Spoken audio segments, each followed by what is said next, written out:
मेरी मासूम बेटी अपने बाप को कफन में लपेटा देखकर रो रही थी और लोग मुझे तसल्लियाँ दे रहे थे, मगर मुझे कुछ सुनाई ना दे रहा था। अभी मैं इस गम से संभली ना थी कि एक रोज़ मेरी 5 साला बेटी स्कूल गई तो वापस ना आई। उसके नाना उसे लेने गए थे, मगर पता चला कि वो तो स्कूल पहुंची ही नहीं। मुझ बदनसीब पर गमों के पहाड़ टूट रहे थे। मेरी शादी हो गई, खुशियों भरा घर मिला। हलीम रहमदिल इंसान थे, वो पैदाइशी यतीम थे।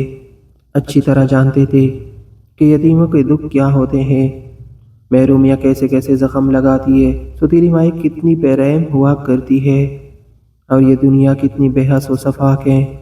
वो गुर्बत में पले थे, इनको और भी मालूम था कि गुर्बत की चुड़ैल किस किस तरह इंसानों की खुददारी से खेल कर इनकी इज्जत नफ्स को घायल करती रहती है। तभी वो मुझको दुखियारों पर रहम की तलकीन क्या करते थे। कहते वसाइल को कभी खाली हाथ मत लुटाया करो, कुछ ना कुछ ज़रूर दे दिया करो। और तो सब ठीक था, मगर मुझको भीख मांगने वालों से छेड़ती। जब कोई बेकार औरत बच्चों को लेकर दर दर फिरती नजर आती, जी चाहता कि इसको जेल में बंद करवा दूं। अलबत्ता मासूम बच्चों को भीख मांगते देखकर सोच में पड़ जाती कि इनको भीख दूं या ना दूं, क्योंकि कुछ बच्चे तो ऐसे बदहाल और भूख से निडाल नजर आते कि जी कड़कने लगता। सोचती कि भीख मांगने से तो इनका मजदूरी कर लेना अच्छा है, भीख मांगने से तो इनमें खुददारी के जज्बात भी अपनी मौत आप मर जाते हैं। अलबत्ता इन बच्चों पर तरस ज़रूर आता जो कचरा चमते नज़र आते थे। ऐसी ही जंगों के नतीजे में कितनी नौखेज़ नस्लें तबाह हो गई। अगस्त की शुरू की बात है। एक सुबह में चाय पी रही थी, सर में शदीद दर्द था। सर पर दस्तक हुई, दर खोला तो एक औरत पट्टे हाल अंदर चली आई। बोली, सुबह से भूखी हूँ, अल्लाह के वास्ते कुछ दे दो। मुझको गुस्सा आ गया, एक तो दर खटखटाया, ऊपर से बेकारन निकली। दलीरी तो देखो, दरवाजे पर रुकी रहने के बजाय घर के अंदर घुसती चली आई थी। मेरी मुलाजिमा किचन में पराठा बना रही थी। उसने औरत की तरफ रहम भरी निगाह से देखा, फिर मेरी तरफ देखकर सहम गई। तभी मैंने गुस्सा पी लिया और इसे कहा, सबिया इसको रोटी दे दो और दरवाज़ा बंद कर दो। सबिया ने शापन में डालकर पराठा दे दिया। औरत दुआएं देती चली गई। मैं बरामदे में पड़े सोफे पर लेट गई। चाय पीने के बावजूद सर का दर्द ना गया था। चंद मिनट बाद फिर से दस्तक हुई। बुलंद आवाज़ से पूछा, कौन है? जवाब ना मिला। मुलाजिमा से कहा, तुम ही देखो। वो किचन में काम छोड़कर दरवाजे पर गई। एक बड़े म्याते तकी भरी आवाज़ में बोले, बेटी अल्लाह के नाम पर कुछ खाने को दे दो, सुबह से भूखा हूँ। मैं झंझला गई। उफ, ये बेकारियों की फौज उमड़ती चली आती है। मुलाजिमा मेरा गुस्सा जानती थी। उसने चुपके से अपने पलों में बांधा हुआ नोट गिरा कर खोल कर पापा को दे दिया और दरवाज़ा बंद कर दिया। मैंने तभी सबिहा को भी दो चार सुना दी कि इन लोगों ने तो नाक में दम कर रखा है, ये कोई मांगने का वक्त है। ऊपर से इनको भगाने के बजाय तुम अपनी गरवा से देती फिरती हो। तभी तो इन्होंने हमारा दरवाज़ा पहचान लिया है। इसलिए तो मैं बेकारियों से छेड़ती थी कि एक तो इंसान की तबीयत ख़राब हो, ऊपर से ये दरवाज़ा बजाकर परेशान करते हैं। मैंने सबिया से कहा, मेरे सर का दर्द कम होने की बजाय और बढ़ गया है। अब एक और प्याली बना कर दो और सर दर्द की गोली भी दे दो। अभी मैंने चाय की 2 ही घूंट लिए थे कि एक बेकारन और आ गई। बूढ़ी औरत थी, एक छोटा बच्चा हमरा था। मैंने समझा दूध वाला आया है, दर खोला तो वो अंदर आ गई। अब मेरी मुलाजिमा डरी कि कहीं मैं इसको ना निकाल बाहर कर दूं। बोली, आपा मैंने दूध वाले के लिए दर खोला था, ये आ गई। बढ़ाया हाथ जोड़ने लगी, ये मेरा नवासा है, मुझे नहीं तो इसको नाश्ता दे दो। मैंने पूछा, इसका बाप क्यों नहीं इसे खिलाता? क्या कमाता नहीं है? बच्चा पैदा कर लेते और इनको खिला भी नहीं सकते। बढ़िया बोली, इसका बाप मर चुका है बीबी, जंग में वतन से बेवतन हो गए हैं। मेरा तो बेटा भी जंग की नज़र हो गया है। हमारा कोई सहारा नहीं है। बड़ी मुश्किल से जान बचाकर इधर आए हैं। वो बढ़िया बंगाली थी, मगर उर्दू ठीक तरह से बोल रही थी। कहने लगी, मेरी लड़की जवानी में बेवा हो गई है। मैंने कहा, जवान है तो काम कर ले कहे। बोली, इसके 4 बच्चे छोटे छोटे हैं, ان سب کا بوجھ میں بھیک مانگ کر اٹھاتی ہوں۔ صرف 10 روپے دے دو۔ میرے تن بدن میں آگ لگ گئی۔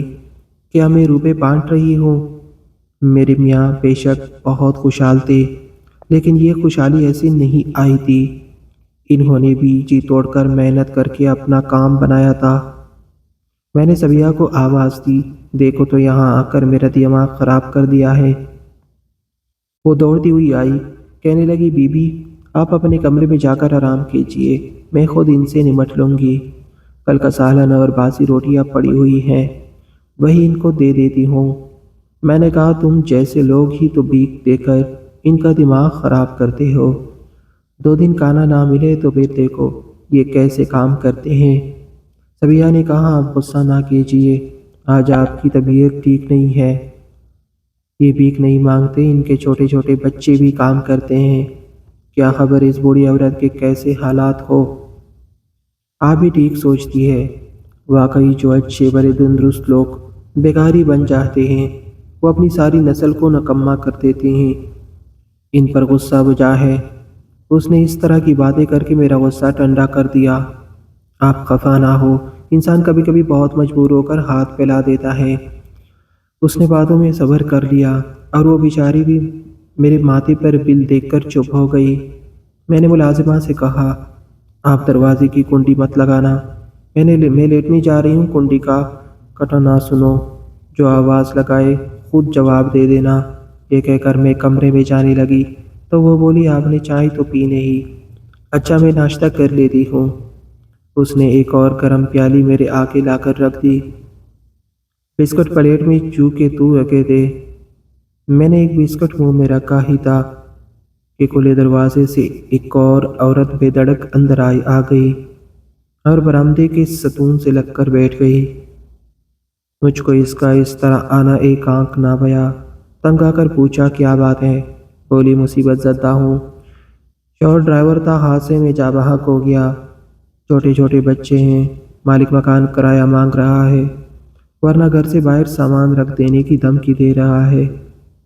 کچھ امداد کرے، آج صبح سے تیری جیسی کتنی آ چکی ہے، خدایا ہمارے حال پر رحم کر۔ میرے یہ الفاظ سن کر وہ اپنے پٹے ہوئے پلوں سے آنسو پونچھنے لگی۔ اس کے کپڑے بوسیدہ میلے اور گال پچکے ہوئے تھے، چہرہ زرد اور فاقہ زدہ صورت۔ میں نے کیارجی غور سے دیکھا، چھوٹا سا 4 برس کا بچہ جو اس کے پہلو سے لگا کھڑا تھا، میری ناشتے کی پلیٹ کو بڑی نگاہوں سے دیکھ رہا تھا۔ کہنے لگی بی بی محنت بھی کرتی ہوں مگر خرچ پورا نہیں ہوتا، مکان کا کرایہ دینا پڑتا ہے، بچے کس پر چھوڑ کر سارا دن مزدوری پر نکلوں۔ میں نے کہا اچھا اب دفع ہو جاؤ، سبیہ دروازہ بند کر دو، اب جو بھی آئے چاہے صاحب ہی کیوں نہ ہو، دروازہ مت کھولنا۔ عورت اٹھ کھڑی ہوئی اور دروازے کی سمت ہو گئی، مگر اس کا بچہ وہاں ستون کے پاس ہی کھڑا رہ گیا۔ وہ تھکے جا رہا تھا میرے ناشتے کو۔ اس کی ماں پلٹ کر مڑی اور اسے ہاتھ سے پکڑ کر اپنی طرف کھینچنے لگی۔ وہ چلانے لگا نہیں نہیں میں نہیں جاؤں گا، تمہارے ساتھ مجھے چائے دو۔ جب ماں نے اور زور سے اسے کھینچا تو وہ ضد پر اتر آیا، زمین پر لیٹ گیا اور لوٹنے لگا۔ اس کی یہی روٹ تھی، مجھے چائے چاہیے، بسکٹ چاہیے۔ کوئی سنگ دل انسان ہوتا تو اس کا دل بھی پسیج جاتا، مگر میں تو صبح سے غصے میں بھری بیٹھی تھی، موڈ خراب تھا، اوپر سے اس بچے کی ضد نے میرے سر کا درد دوبالا کر دیا۔ بجائے اس کے کہ بچے کو ایک بسکٹ ہی تھما دیتی، میں نے چائے کی پیالی ہی پھینک دی اور چلائی اٹھو اٹھو نکلو ادھر سے۔ میرے چلانے پر وہ بچہ سہم گیا، ضد بھی خوف کے پردوں میں چھپ گئی، ڈر کر کھڑا ہو گیا، رونا بند کر کے اب خود ماں کا ہاتھ کھینچنے لگا۔ کہتے ہیں کہ بچوں والی ماں نرم دل ہوتی ہے، وہ کسی دوسرے بچے کا تڑپنا نہیں دیکھ سکتی۔ میں بھی 2 بچوں کی ماں تھی، پھر بھی اس بچے کا دل توڑ بیٹھی۔ ان کے جانے کے بعد میں کمرے میں جا کر منہ لپیٹ کر پڑ رہی تھی، سارا دن ڈپریشن میں گزرا۔ یا اللہ یہ کیا ہو رہا ہے، تو ہی ہم پر رحم کر۔ کیا واقعی ہمارے ملک میں اتنی زیادہ غربت ہے؟ کیا میرا یہ خیال غلط ہے کہ بیکاری فریبی ہوتے ہیں؟ کیا بھیک دے کر بیکاریوں کی ہمت افزائی کرنا چاہیے؟ نہیں، یہ تو بہت بری بات ہے، لیکن اگر ان کے عادی بھی بہت بے بس बेकस मजबूर होकर मांगते हैं तो इनकी मदद ना करना जुर्म नहीं। और इन बच्चों का क्या कसूर, जिनके मेहनत करने के दिन नहीं, इनके तो स्कूल जाने के दिन हैं। शाम को मेरे शौहर आए, थके हुए थे, थोड़ी देर आराम किया। मुलाजिमा ने रात का खाना तैयार कर लिया था। इसने मेज़ पर खाना लगाया, तभी अरीम ने मुझसे कहा, चलो उठो, खाना खा लो। क्यों ऐसे मुंह लटकाए पड़ी हो? लगता है कोई बात दिल को लग गई है। मैंने खाना ना खाया, तबीयत की खराबी का बहाना कर दिया। रात को इन्होंने फिर पूछा, क्या बात है शाजी, कोई परेशानी है? तभी मैंने आज के वाक़या का तज़किरा कर दिया। वो बोले, हमारे मुल्क में दिन ब दिन गुर्बत बढ़ रही है शाजी, तभी जुराइम भी बढ़ रहे हैं। जिस मुल्क में गरीबों के साथ इंसाफ ना हो, वहाँ के हालात नहीं सुधर सकते। लेकिन तुम फिक्र ना करो, यहाँ अच्छे लोग भी हैं, अल्लाह ने चाहा तो हालात सुधर जाएंगे किसी ना किसी दिन। मैंने कहा, आप ठीक कहते हैं, लेकिन भीख देना कोई अच्छी बात नहीं, ये मसले का हल नहीं। बहुत से पेशावर भिखारी ज़रूरतमंदों का हक मार लेते हैं। वो कहने लगे, मैं तो कहता हूँ कि मांगने वालों को कुछ ना कुछ दे दिया करो, ख़ास तौर पर इनको जो खाना मांगते हैं। क्या खबर इनमें कोई वाकई ज़रूरतमंद हो। मैं इनकी ये तकरीर पहले भी कई बार सुन चुकी थी, लिहाजा मेरी खौफत दूर ना हुई। दूसरे रोज़ वो मनहूस सुबह आई, जब तेज़ लगाम का लियाकतपुर में हादसा हुआ था। मेरे शौहर भी इस मनहूस दिन रेल में थे और अपने कारोबार के सिलसिले में सफ़र कर रहे थे। इस हादसे ने मेरी ज़िंदगी की सारी खुशियाँ छीन ली। आज मैं सही मानों में दुख, दर्द और गम से आशना हुई थी। मेरी मासूम बेटी अपने बाप को कफन में लपेटा देखकर रो रही थी और लोग मुझे तसल्लियाँ दे रहे थे, मगर मुझे कुछ सुनाई ना दे रहा था। कैसे मेरा बड़ा बड़ा हंसता बसता घर पल भर में बर्बाद हो गया। शायद ये गम मेरी किस्मत में लिखा था। अभी मैं इस गम से संभली ना थी कि एक रोज़ मेरी 5 साला बेटी स्कूल गई तो वापस ना आई। इसके नाना उसे लेने गए थे, मगर पता चला कि वो तो स्कूल पहुंची ही नहीं। अब उन्हें उसे गेट पर उतारा और जल्दी से वापस हो गए कि रश बहुत था, दूसरी गाड़ियाँ इनको हारन दे रही थी। जहाँ फौजी को उतारा था गेट वहाँ से चंद कदम के फासले पर था। खुदा जाने किस शातिर ने किस तरह स्कूल के इतने करीब से मेरी बेटी को अगवा कर लिया। हर जगह ढूंढा, वो कहीं ना मिली। अब वो इसी गम में अल्लाह को प्यारे हो गए। मैंने बच्ची का गम सीने से लगाकर अपनी माँ और दूसरी बच्ची हीरा को पालने की खातिर एक स्कूल में नौकरी कर ली। इन दो वाक़यात के बाद ज़िंदगी की हर खुशी मुझ पर रुखसत हो गई। मुझे ऐसी चुप लगी कि जैसे गूंगी हो गई हो। मेरे दिल का आलम मत पूछो। अगर किसी माँ का मासूम बच्चा इसकी जीती जी बिछड़ जाए तो इससे बढ़कर और अजियत क्या हो सकती है। मैं तो जालिमों से हाथ जोड़कर गर्ज करती हूँ कि किसी माँ का बच्चा इससे जुदा ना करना। ये दुनिया चंद रोज़ा है, जाने क्यों ये सफाक लोग फिर ऐसा गुनाह जुर्म करते हैं। क्या बच्चों से बींग मवाले के लिए इनको किस जुर्म की सज़ा देते हैं। मुझे शायद मेरे गुरूर की सज़ा मिली। कभी सोचती हूँ, क्या खबर मेरी बच्ची को भी किसी बेकारन बना दिया होगा।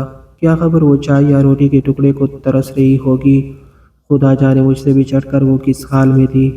अगर जिंदा है तो किस हाल में है, अगर मर गई तो किन हालों में मर गई। एक माँ के लिए ये सोचे लाव में जलने जैसी होती है। मैं अब पूरी हो गई हूँ, लेकिन अब भी चांद तारों में अपनी बच्ची की शबिया तलाश करती हूँ। अपनी दूसरी बेटी और दामाद के पास ज़िंदगी के दिन पूरे कर रही हो। मेरी फौजी 15 नवंबर 1975 को खोई थी और आज तक इसका सुराग ना मिला। बच्चों को अगवा करने वालों को काश हुकूमत सख्त सज़ा दे, ताकि तड़पती भलकती इन माँ के कलेजे में टन पड़ जाए जिनके बच्चे खो जाते हैं।